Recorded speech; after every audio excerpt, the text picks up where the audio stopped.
to start us off. I'm a Facebook friend with Professor Allen. I'm going to be a lot more careful from now on. I'm Nick Terry from Indiana University School of Law, where I'm the Hall-Render Professor of Law. You've got all of our bios. I'm not going to waste time introducing people. They're going to say who they are and where they work, or in some cases, the place in the multiple jobs they have, so as to maximize the time we have for questions.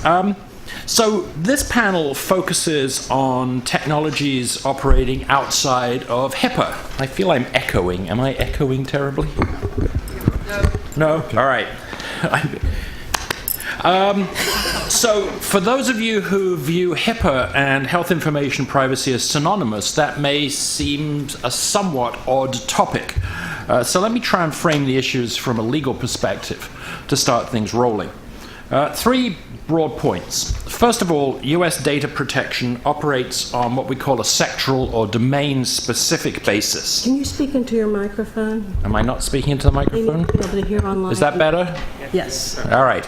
US data protection operates on a sectoral or domain-specific basis. At neither the federal nor the state level do we have a powerful, unitary or universal data protection regime. Rather, we regulate by individual domain. For example, the Gramm-Leach-Bliley Act governs consumer privacy in the financial sector. The Reagan-era Video Privacy Protection Act of 1988 keeps safe your dodgy choice of videotape rentals, if you still do that sort of thing. Those different domains not only bring different substantive rules, but they also drive process and regulation. So these different domains are looked after by different regulatory agencies. So, for example, the Gramm-Leach-Bliley Act is jointly regulated by SEC, FTC, and a bunch of banking regulators. GINA, for example, the Genetic Privacy Act, is regulated by EEOC, and so on. If any agency has generalized powers, it's the FTC. But typically we have fairly narrow domain-based protections. Now, there are several negatives associated with a system like that. The one that's most important for today's purposes, I think, is that data likes to be free. And when you have multiple domains, data will tend to flow to the least regulated domain. The second broad point, US data protection favors what we call downstream models, or at least what I call downstream models. Downstream models operate after data has been collected. In contrast, upstream models of data protection tend to constrict or control the data from being collected.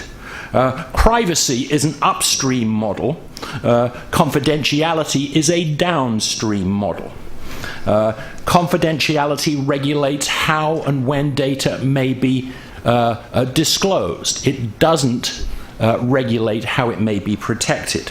Hence, one of US law's great privacy ironies is that the privacy rule, the HIPAA privacy rule, is not a privacy rule.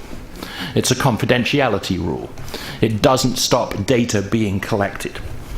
Third, privacy, confidentiality, and HIPAA privacy are all what lawyers call liability rules. That is, in a particular context, typically a relationship, if someone breaches one of those rules, they will be liable in some way to the data subject. Now, at common law, in tort law, that might give rise to a damage claim. HIPAA is no different, except we have vested the liability rights in a regulatory agency, as two New York hospitals found out a couple of weeks ago to the tune of $5 million. Liability rules don't scale very well. They tend to fall apart when there aren't obvious relationships to be identified, when relationships aren't transparent. Some people, therefore, argue for a property rule or a quasi-property rule, such as the right to be forgotten or the right of erasure. A property rule or a quasi-property rule is not dependent on relationships. It flows with the data. And that distinction between liability rule and property rule is important. So those and other limitations in HIPAA have been noted in the hundreds of thousands of words eviscerating HIPAA privacy and security, many of which I'm proudly responsible for. They've been published by both privacy advocates and by those who are regulated by HIPAA. Notwithstanding, for the last 13 or 14 years, we've been able to say that HIPAA security and privacy protects most of our health data most of the time. Maybe not always very well, and occasionally leaking the very data we thought was protected. But overall, HIPAA would be in play with regard to our health privacy. That reality no longer exists. A few days ago, the PCAST report on big data and privacy technologies noted the following quote: "The conflict between privacy and new technology is not new, except perhaps now in its greater scope, degree of intimacy and pervasiveness. For more than 2 centuries, values and expectations relating to privacy have been continually reinterpreted and rearticulated in light of the impact of new technologies." Think back 15 years ago. Why did we have HIPAA privacy and security? Because we knew the health industry was about to engage in a new round, a brand new world of data interchange, primarily for transactional purposes, and so we put in HIPAA. We now face completely different technologies, technological capabilities, and use cases. By accident or by design, data held by data brokers, health data stored on your mobile phone, and data downloaded using the blue button fall outside of HIPAA protection, or have an indeterminate status that makes regulation difficult. So we need new policies, new ideas, and new thoughts, and that's what this panel is going to provide you. So Frank, I think you're next. Oh, thank you so much, Nick. That was just a fantastic introduction, and it is great to be here. I consider both Deb and Nick incredibly cutting-edge thinkers. They spotted this issue way before it was on most people's radar screen. It was fantastic to be there, and I think, and thanks so much, Professor Allen, for a talk today that I think is really cutting-edge and spotting issues that are going to become a big part of ethics 5, 10, 20 years from now. So my talk will focus on one question that I hope we can all think about through the course of this presentation and the day. And that is, do we want to live in a world where people have a body score that is as important, as precisely calculated, and as pervasive as their credit scores? Okay? And this, I think, is a world which we are entering into right now. And I say this not just because of the extraordinary revelations that were put forward in a series of 5 reports over the past 8 months. The Rockefeller Senate Committee report on data brokers, Pam Dixon and Bob Gelman's incredible report called The Scoring of America, which revealed that health scores presently do exist and are being used. The Federal Trade Commission's report just a few days ago on data brokers, sort of extraordinary achievement arising out of the December 2012 subpoenaing of 9 data brokers' records, finally an effort to sort of disclose what the people who know all about us, what we can know about them. The PCAST report that Nick just mentioned and the White House Big Data report. You put these 5 reports together along with some journalistic interventions, and you have a sea change in our understanding of the nature of health data and the way it's collected, analyzed, and used about each of us. Let me give you some concrete examples. One credit card company, when it learns that users are going into marriage counseling, has discovered a correlation between marriage counseling and defaults. So it knows that's a trigger. We have a record that you went into marriage counseling, raise the interest rates, lower the credit limits. There's a company that takes track of things that you might be interested online when you're filling out forms, doing searches, etc. So Natasha Singer of the New York Times documented that when a friend of hers looked about some information about a friend of hers that had MS online, and this went to a lead generating company and another data broker that ultimately put her on a list for an MS interest group, and she was invited to MS discussion groups by a pharma company. We know that certain data brokers are compiling lists of diabetic concerned households. What I think is particularly fascinating about a diabetic concerned household is how this data collection and characterization of individuals interacts with First Amendment law. So let's say that I went and I don't have diabetes, but I tried to go to a data broker and say, hey, wait a second, I'm not diabetic. Oh, no, they might say. We have characterized you as diabetic concerned, an unfalsifiable opinion. Okay?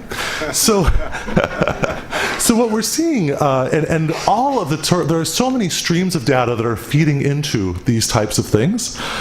For example, we have the Internet of Things, which has generated things like a sleep pillow. So you use apps to maybe keep track of how well you're sleeping, how often you toss and turn. At what point will the sleep pillow sort of tell, perhaps, or suggest whether the person is sleeping with someone else? And we have mHealth apps that are really proliferating.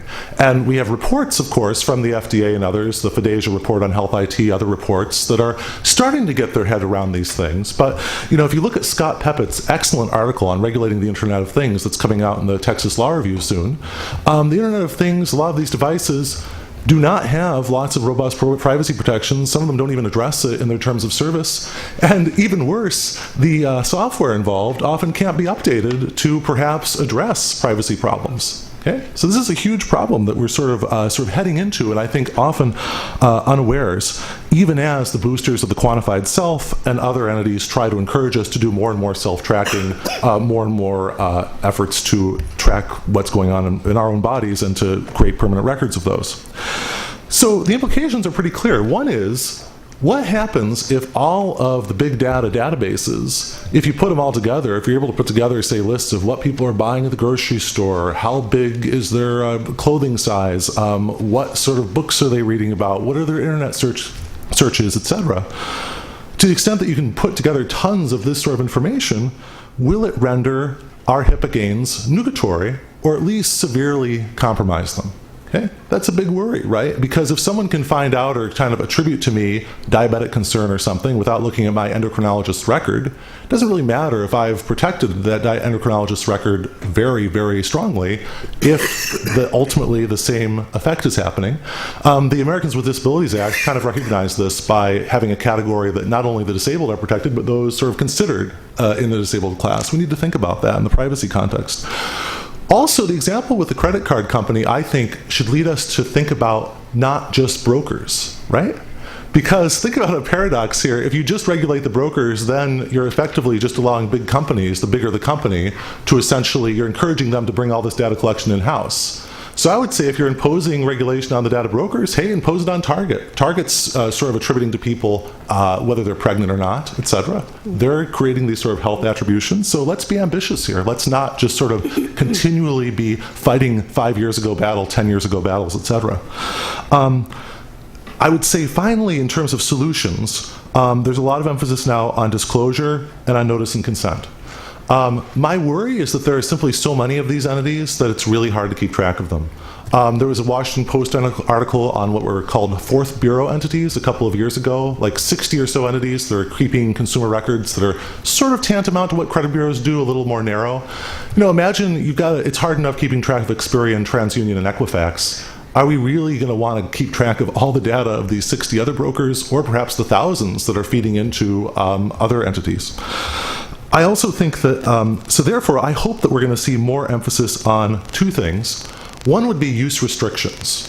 Just trying to ensure that in very sensitive areas of life, employment, credit, landlords, education, other sorts of environments, that this type of data just isn't used, and that we really emphasize trying to audit, making sure that the data isn't used. I also think that we need to, as a general matter, distinguish between uses of data that are innovation, that are actually producing and enhancing productivity, enhancing people's well-being, versus uses of data that are discrimination. I would submit that many of the things that are touted as innovation, if you really scratch the surface, are forms of discrimination. So with that, I look forward to the conversation. Thank you. Thank you, Frank.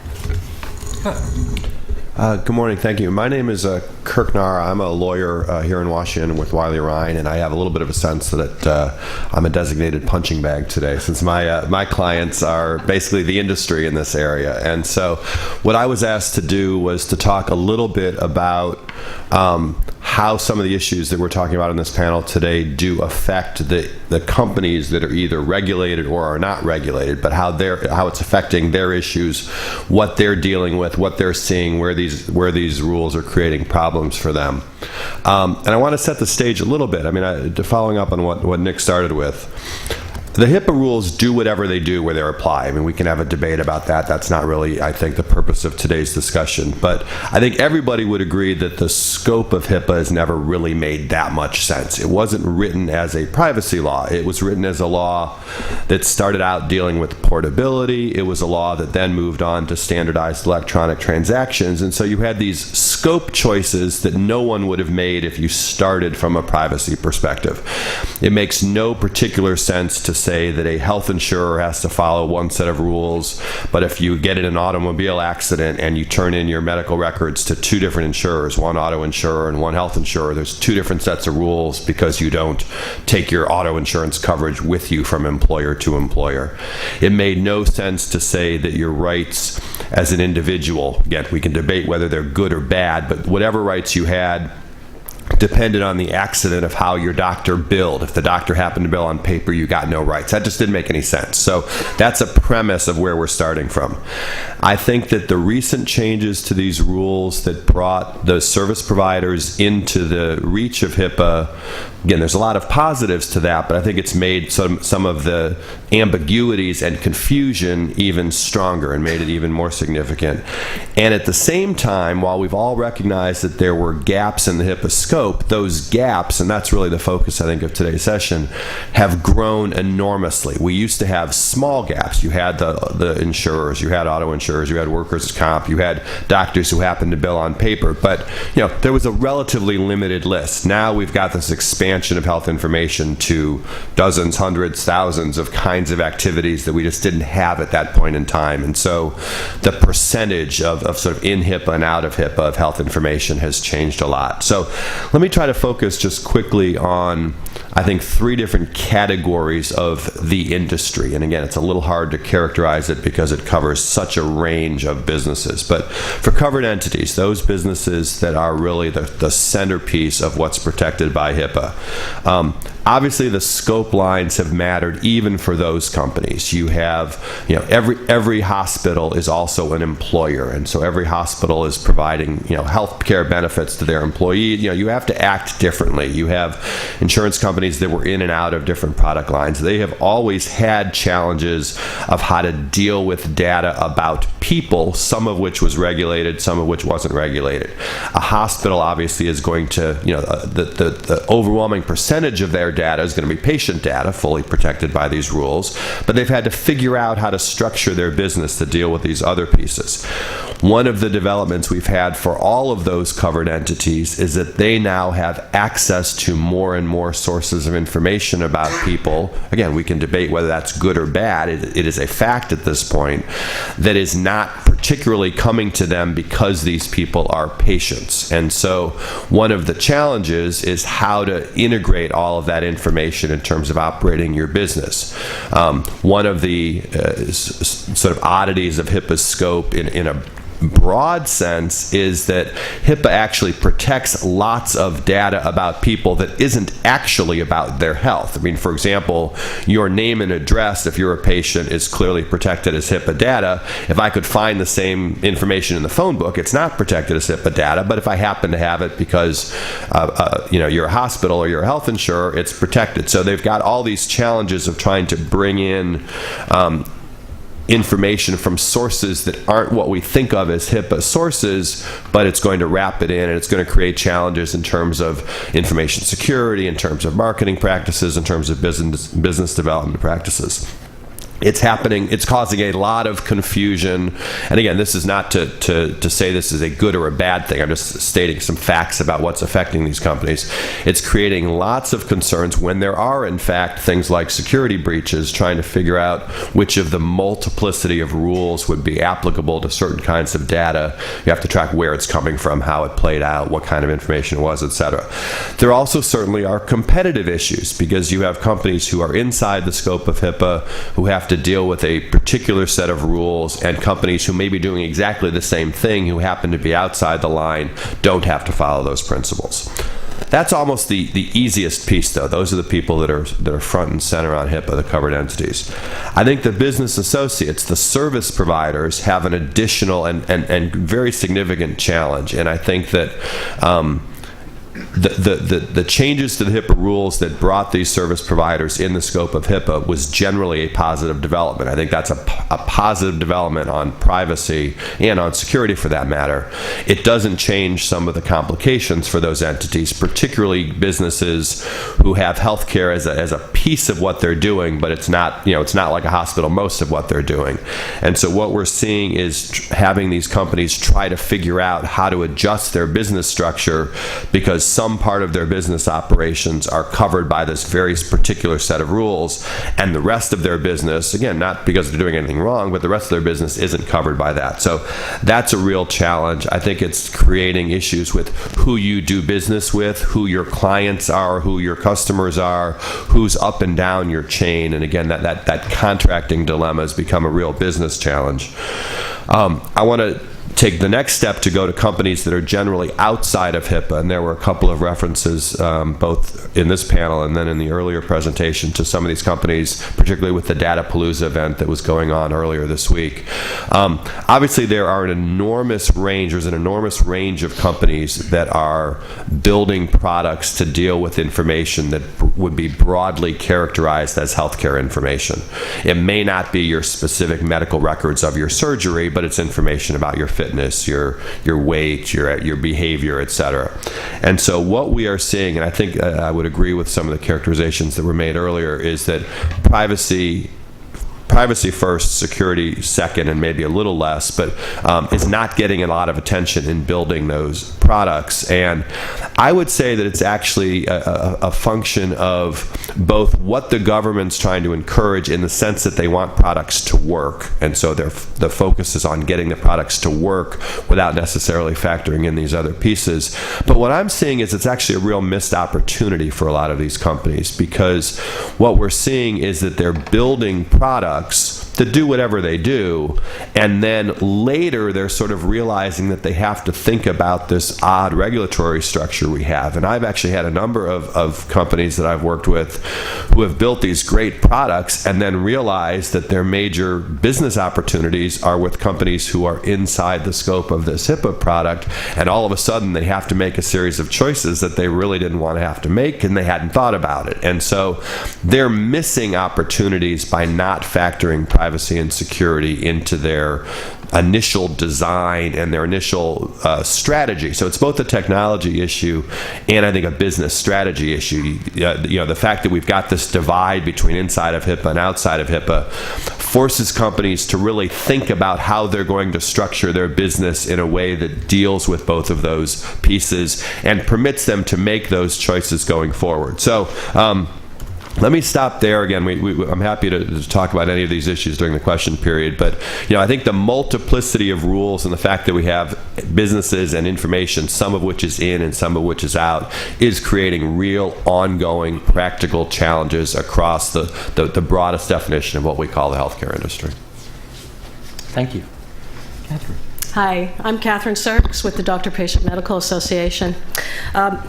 First of all, I just wouldn't be me if I didn't disagree immediately off the top with something that's been said, and that is I'm going to disagree respectfully with our distinguished moderator, who said that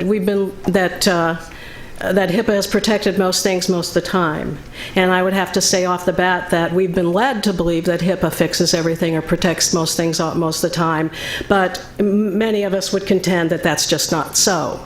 HIPAA was not designed to protect it. It was designed to, and the problem is that we have eliminated the patient consent.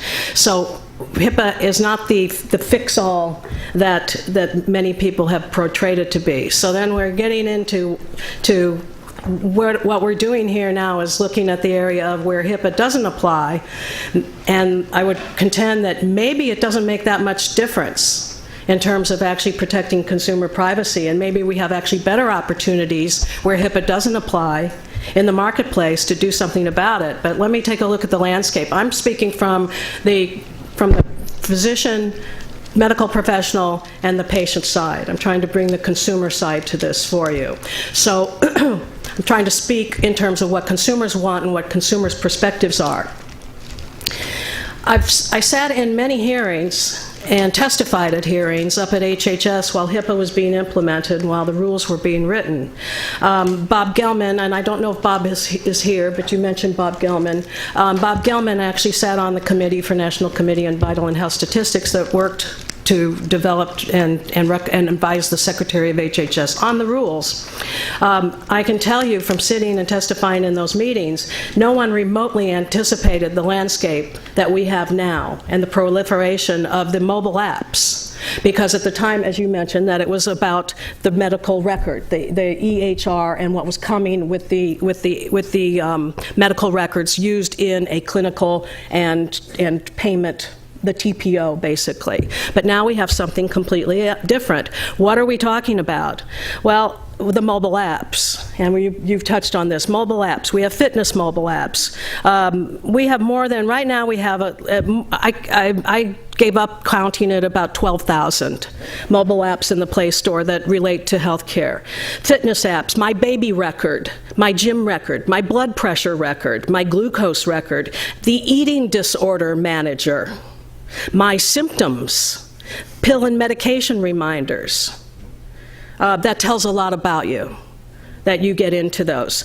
Many of these, by the way, are developed and run for-profit companies that have some other marketing interest. Not just, I'm going to do a startup and do something to help people remind them about their prescriptions, but I'm a drug manufacturer, I want to know what drugs they are taking. Or I'm Playtex, and I will develop the period tracker app. And then I can start to get information about women. I am Nike, and I run the Nike training app. What do I do with all that information that I collect? Okay, so that's mobile apps. That's how far we have with mobile apps. We have cloud storage. In general, cloud storage. It could be medical records, it could be non-medical records, but it's all sitting in clouds and being used. We have the personal health records.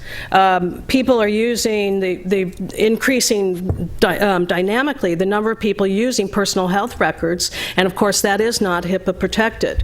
We have people doing genealogical research. And this has become a very big issue because of the genetic information that is now available. We have the genealogical and the genetic information websites. We have just workplace wellness programs. I got one, I was at a conference a couple weeks ago, and this is the American Federation of Teachers, and they're setting up an in-house wellness program, but they are looking at hypertension. They want to know they're keeping track of your A1C, diabetes alert, coronary artery disease, are you taking an ACE inhibitor, etc. That's the list. This is an in-house list. This is an in-house wellness program that the employer has access to, and this is not HIPAA protected because it's not medical records. We have plain old shopping.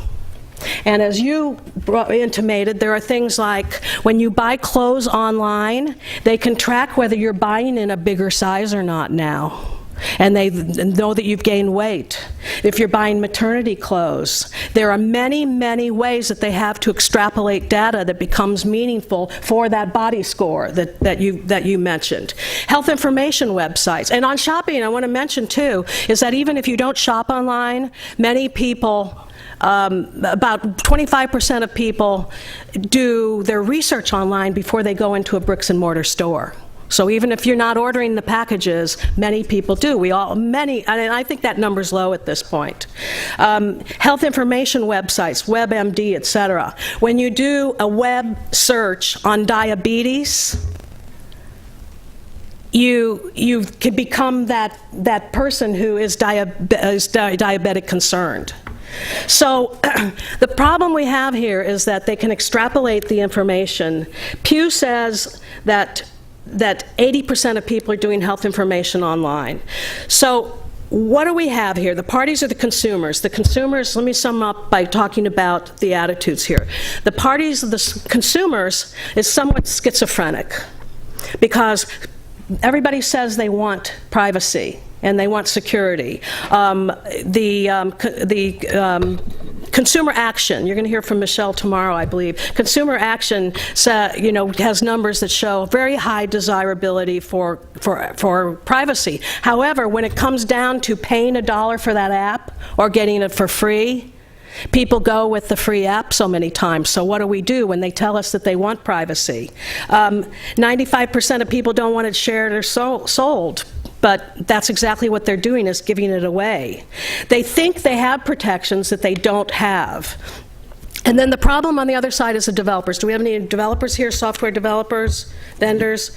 I went to a conference of developers, and I can tell you there was no concern. They were told, this is not about fairness, this is a business. And that was what we were told at that conference. So what do we do? Do we regulate or do we educate? I think that's the question to throw out. Currently, what we do in terms of regulation is usually we try to do things about security breaches, which is almost useless. Once your security is breached or your information's out there. But the problem, again, that I want to emphasize as we're talking, I think we'll talk some more about solutions as we get into discussion. What I want to emphasize is that the information goes out in ways that people don't know. The consumers are starting to get this, but they don't know the extent of it. One company I know is creating an independent network of doctors. They're using the right brain thinking, and so they're asking potential patients. They're looking for compliant patients, not necessarily the most healthy, but compliant patients. They're asking questions that don't even have to do with their medical record to get at the heart of this. So this is it's just pervasive into everything we do, and patients really need to understand how their information is used and the transparency of where their data is going. Great. Thank you, Catherine. Even though you forgot the rule that Kirk was the punching bag, not the chair. Andrea, a more complex introduction for you. Thank you. It's a great pleasure to be with you here today, and I thank the organizers and Nick for inviting me. I must, unfortunately, start with a disclaimer. So I'm currently wearing multiple hats. I'm a law professor teaching at the Wharton School at the University of Pennsylvania, and I have a bunch of other affiliations, including the Stanford Law School Center for Internet and Society. But right now I'm also serving as the Federal Trade Commission's Senior Policy Advisor on Privacy and Security. But in my capacity here today, although I will discuss briefly some of the Federal Trade Commission's important enforcement actions and positions generally in this area, I'm wearing the academic hat. And so I strongly disclaim all the words that are about to flow from my mouth represent my opinions as an academic and should not be attributable to the Federal Trade Commission. And many of the opinions I'm about to express already exist in writing in my scholarship, and so there's no mystery as to what I think anyway. And so with that,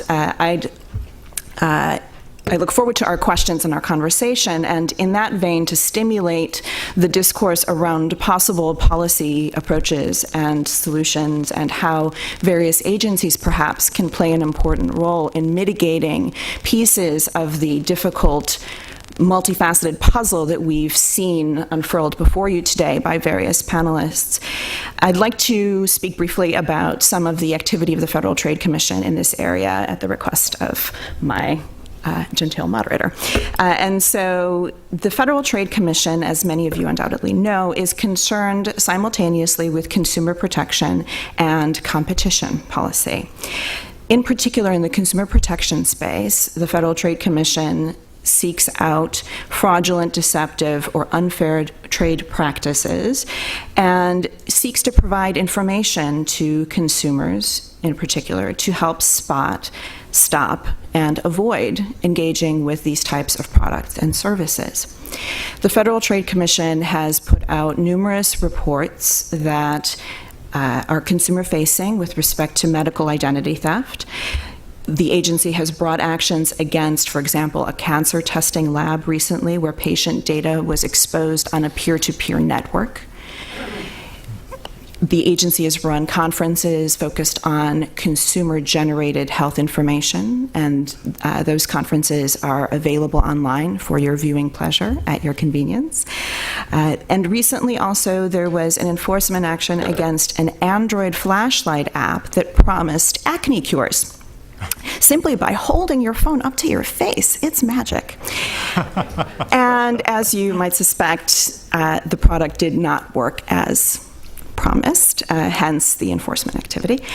And most recently, perhaps, the FTC published, just within the last week or so, an extensive report on data brokers, which I encourage all of you to read, because the concerns that have been articulately set forth before you by my co-panelists are certainly within the scope of the report and its considerations.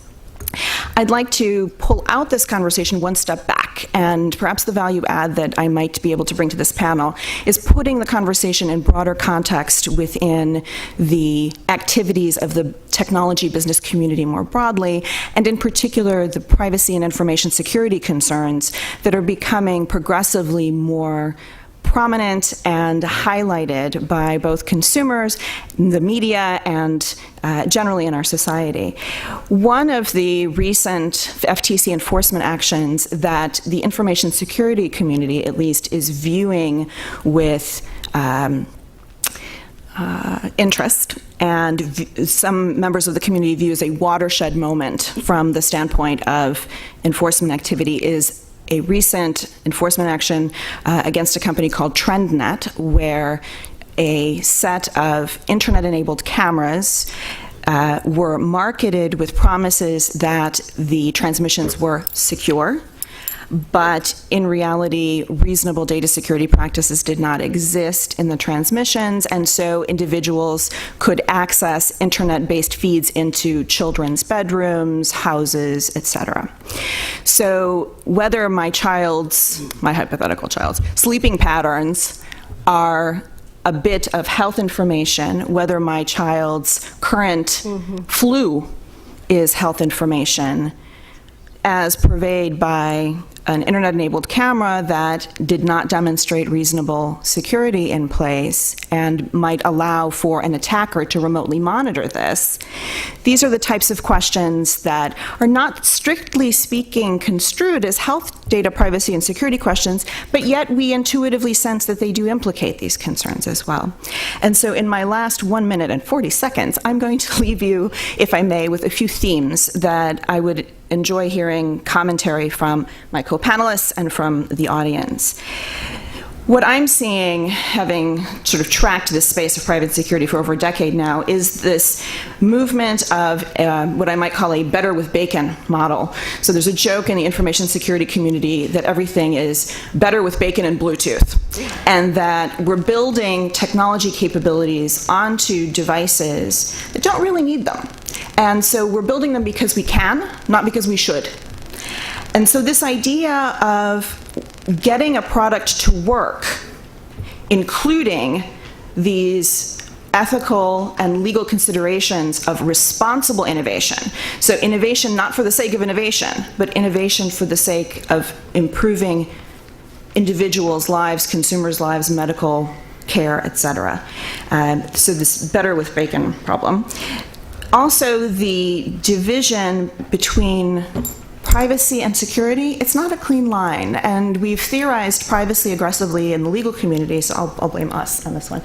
We've theorized privacy extensively in the legal community, but information security, data security, we've really under-theorized. And the conversation around consent is in part problematized because of this under-theorizing. So, one of the tensions that I see happening right now, and this will be my final point, is that the ability of consumers to understand what they're consenting to is progressively eroded by emerging technologies. There's right now in the press a conversation around, for example, a TV set, a smart TV set, that post-purchase allegedly pushed out an amendment to the end user license agreement and a firmware update that modified the microphone settings on the TV to collect more data about the voice interactions of the consumers in the room.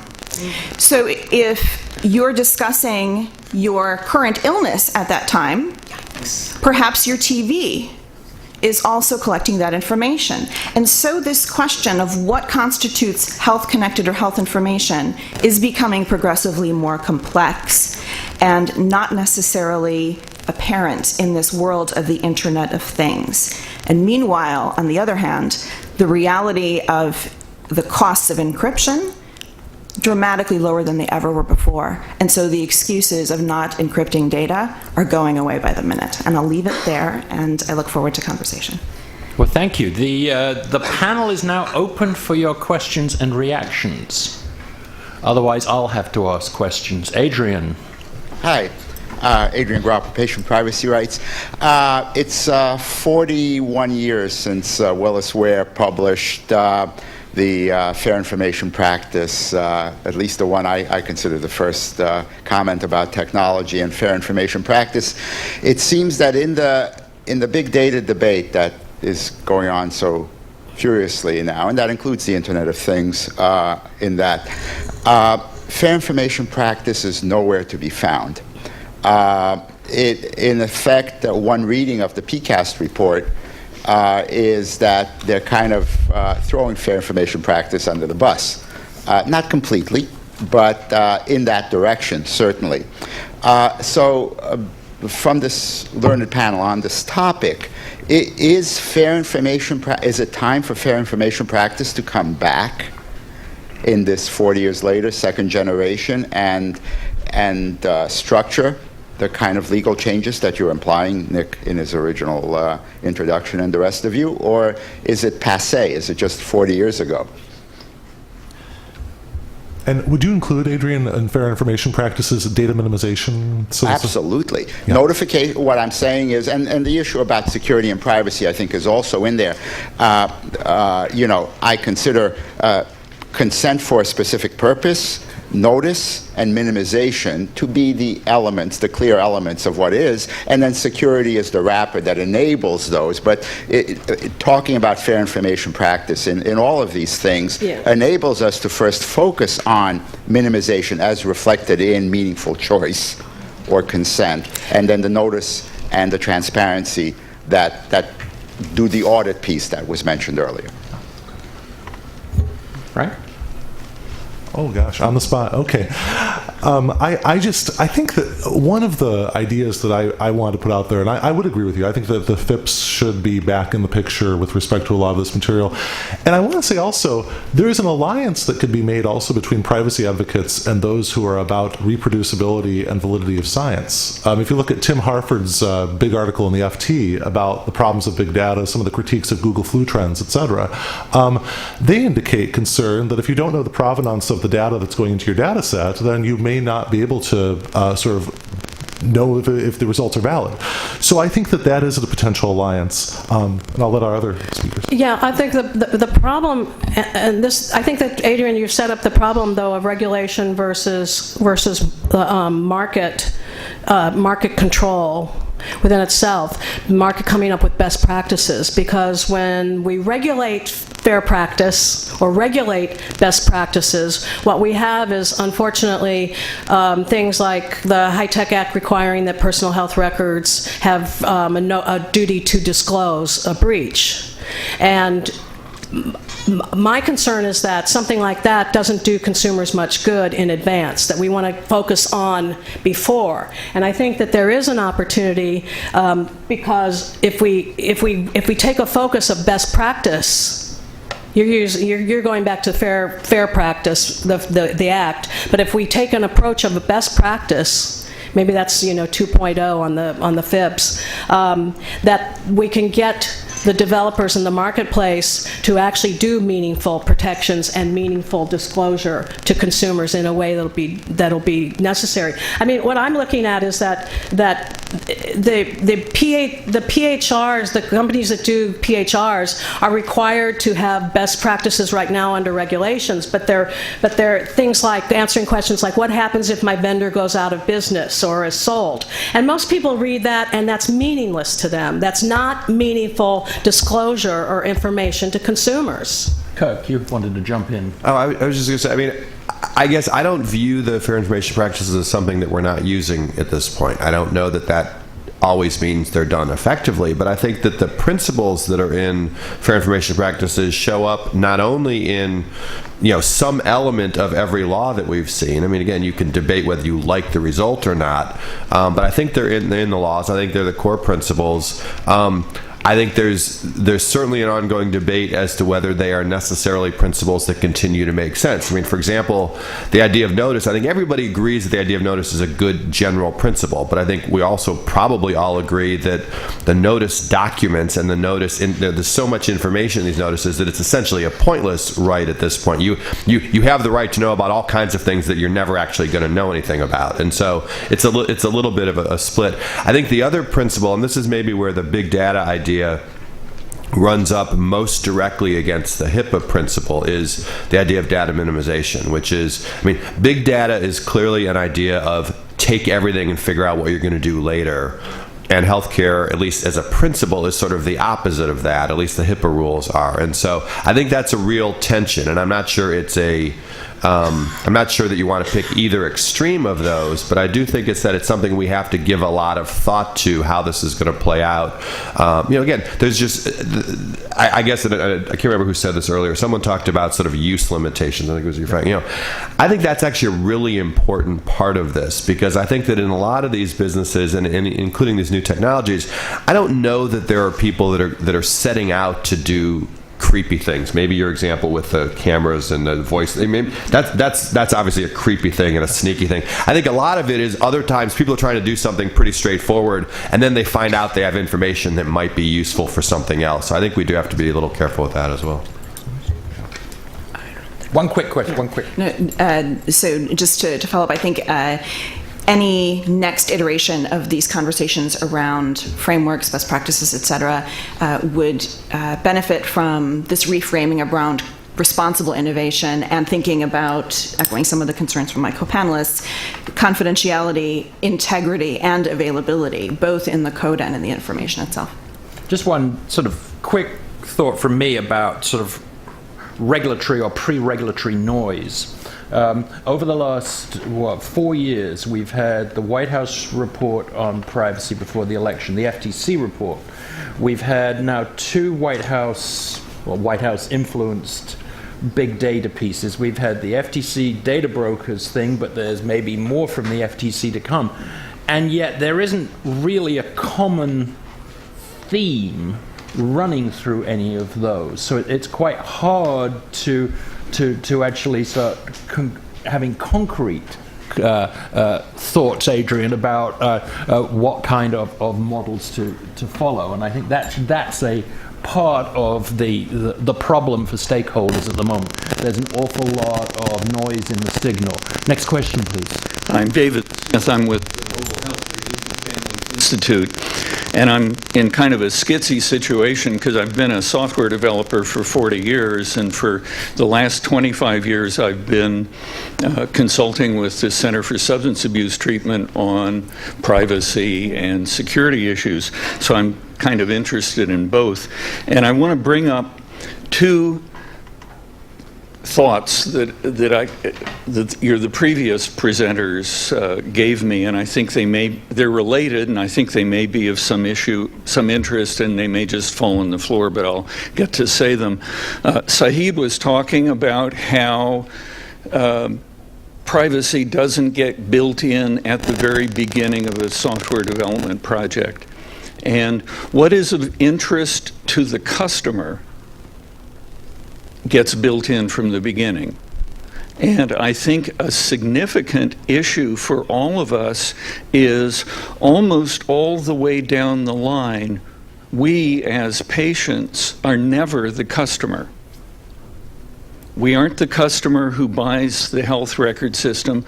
We aren't the hospital's customer. Occasionally, we may be the doctor's customer, but that kind of doctor isn't buying a big electrical EPR system, and he's certainly not involved in the definition. So I think there's a structural issue that's going to be banging into us all along, that we have no standing in the design of the systems.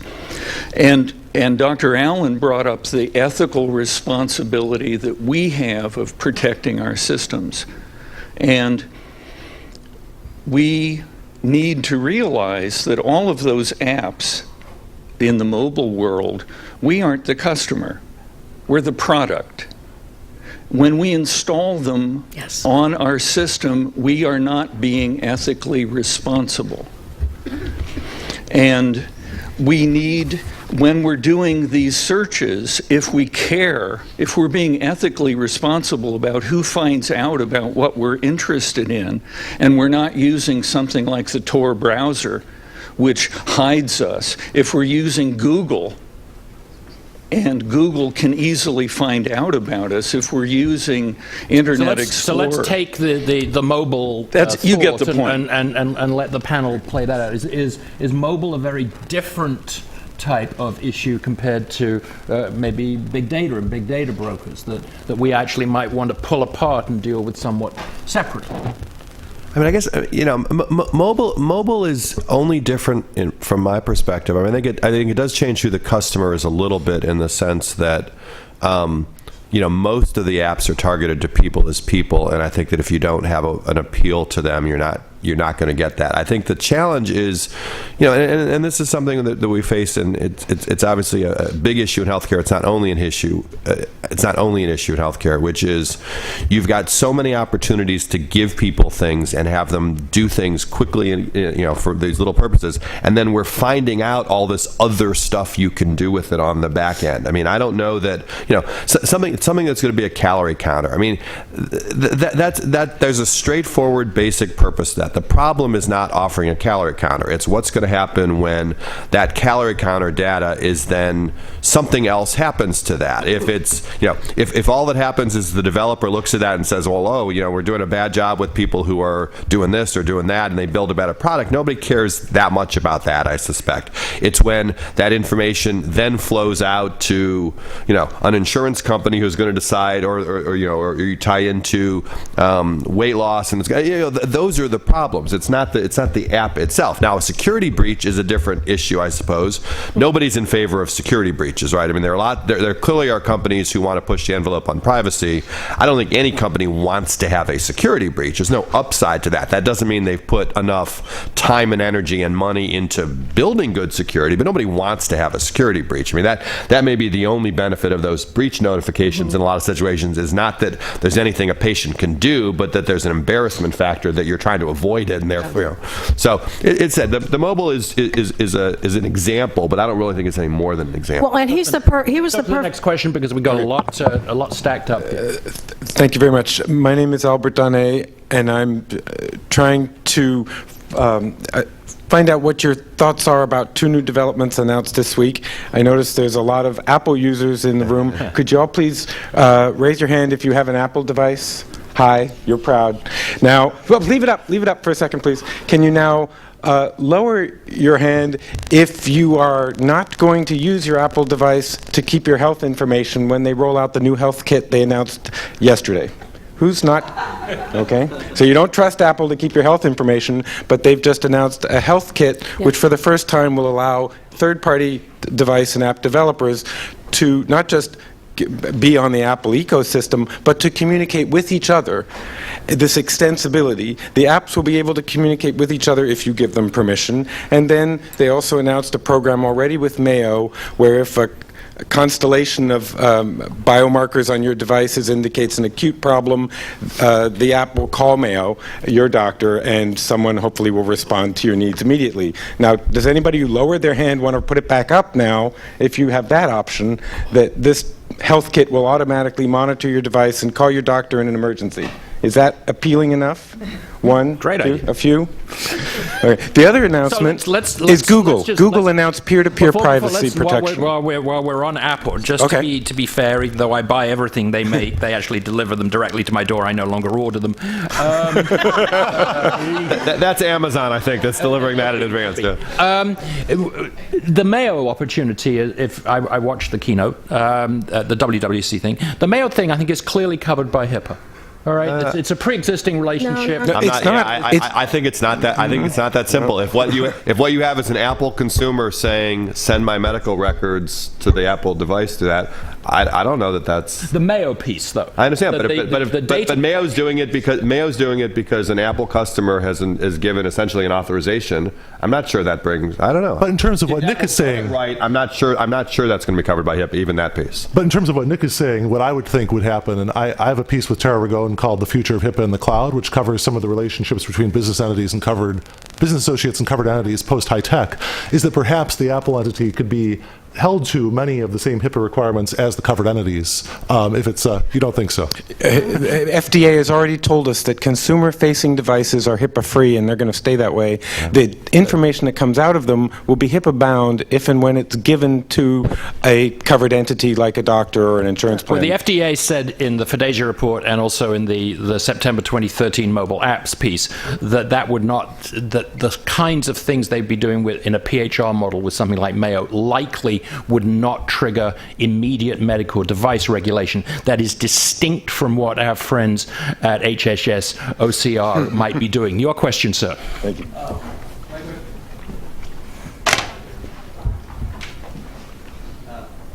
Just speak up. Yeah. Shout. Yeah, okay. My question was, you all kind of touched on it a little bit when you started talking about choice, first of all, of what you share and what you don't, but when you user license agreements are so complicated that you can't understand it, so you basically don't have a choice. Is there any kind of anything that works for a plain language law that would say, like, you have to be written at 10th grade reading level at a certain maximum length where, if you're signing your PDP agreement, that was in the recommendations. If it changes, we let you know, or you can actually understand it. Yeah, it's a tricky issue. I mean, I do a lot of work in the banking industry, and I always ask privacy audiences about people reading their privacy notices they get from the financial institutions, and hardly anybody's ever read one of those. And the FTC spent a ton of money designing a better form, but when people don't even know they got it in the mail and never started to read it, the problem isn't what the form looks like; it's that they never paid any attention to it. And so, it's a tricky area. And the more you get.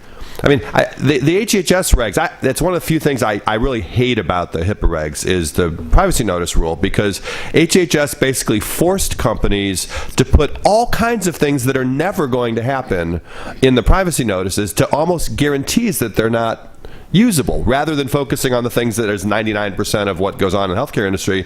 You've got pages of all this stuff that happens 1 in a million times, and I just think that was a bad decision. I think it's very hard to do, though. Frank. I think the hope for the future here actually might lie in the computation of the legal agreements. Like Travis Bro's group at Carnegie Mellon is trying to work on ways in which people could somehow have their programs set to process the language within privacy policies. So I think that I don't think that you could really explain to people in this sort of plain language type of way all the possibilities of what could happen, especially if you look at the results of LaTanya Sweeney's work and the Collusion app and others that show runaway data that we really don't know where it's going or how it's being used in some ways. So, yeah. Andrew. Yeah, and I would suggest that is one of the basic things that consumers are asking for is the transparency, that they have a right to transparency to know what the practices are and how their data will be used, except as everybody's pointing out, sometimes they don't know at the time that they're signing that agreement how it will be used. Andrew? I think highlighting this issue is a real value add, and for example, the Securities and Exchange Commission has taken a plain language approach to disclosure and prospectuses, so it's a value add. We got room for like one 30-second question. Okay. I have a quick story I want to share. I had a baby in January. And shortly thereafter, I got an email from a former employer who said, hey, I got a package sent to the office offering you some baby formulas or something you want to tell me. This employer I worked with 7 years ago. Completely I don't think I ever consented to anyone to let a former employer know that I was pregnant, nor expecting a child, nor given birth to a child. And then just the second piece I want to add, just to put out there what we're really up against here. IBM, their CEO was on CNBC 2 weeks ago and said that their data analytics division was a $16 billion moneymaker for the company. $16 billion. Andrew, so, that sounds like a where do we go? Possible agency-ish sort of question when people act like that. Well, I mean, there's nothing wrong with being a big business, right? There's nothing inherently wrong with being a big business. It's what are they doing? You know, data analytics. I mean, data analytics is very useful. That doesn't have anything to. I mean, that doesn't automatically. If what I can do, and I always use this in the sort of underwriting context. Everybody's data put together makes all the financial models better. I don't care if it's you or you or you or you. You know, so. The data analytics business, again, that on its own, that's just a fact. It's not a good or a bad. If they're using it for health purposes, they should be regulated like covered entities under HIPAA, I think. So I think this gets us back to the question of what is responsible innovation, and that we need to have an active social conversation around the big picture of all of these data uses and business models. So as we enter the last 3 minutes of this, because I have timekeeping is very important, I promised each member of the panel a sort of 45-second close of one thing that you would like to see done, or some initiative. Catherine, quickly. Well, I start out saying that every software app that I know has actually been developed with the intention of collecting data, that they find a way to come up with something that will absolutely collect data, because that's how they can do it for free. So we have a problem here of how do we monetize from their perspective. How is it going to be monetized? Is it going to be monetized by paying for the app and then selling less or not? What would you want? So the solution one of the solutions I think would be is that we look at the issue of re-identification, is that we have stronger protection on re-identification, and we have to have some sort of, I would suggest, a real-time notification to consumers of where their data is going and how it's being used, so that people can make those choices in real time as they go along, instead of signing off some broad. I think that the focus of our discussion today was on sort of data outside of HIPAA. I think we do need rules that cover the information more broadly. I would certainly favor. I would favor broader but simpler. I think one of the challenges we have in the healthcare industry is that there's just too many rules. There's, you actually can't figure out what all the rules across the country are and all these things. I would rather have, I mean, I say this all the time, a little facetiously, but give me one law that covers everything. I don't even care what it says. Give me the one law, so then we can all figure out what to do with that. Great. Within the data sphere, I would say that the necessary first step for all future regulation is verifying the provenance of all data and keeping track of all entities to which the data is sold, and having that material being audited by the FTC or some other competent agency in the same way that ONC or other HHS is auditing for health privacy practices. I would say also we should consider taxation of this industry, given all of the harms that it is now creating and will eventually be creating. And I would finally say that use restrictions outside of the data sphere are essential, because more likely than not, aggressive interpretations of the First Amendment are going to vitiate the last two things I just said. Thanks. Andrew.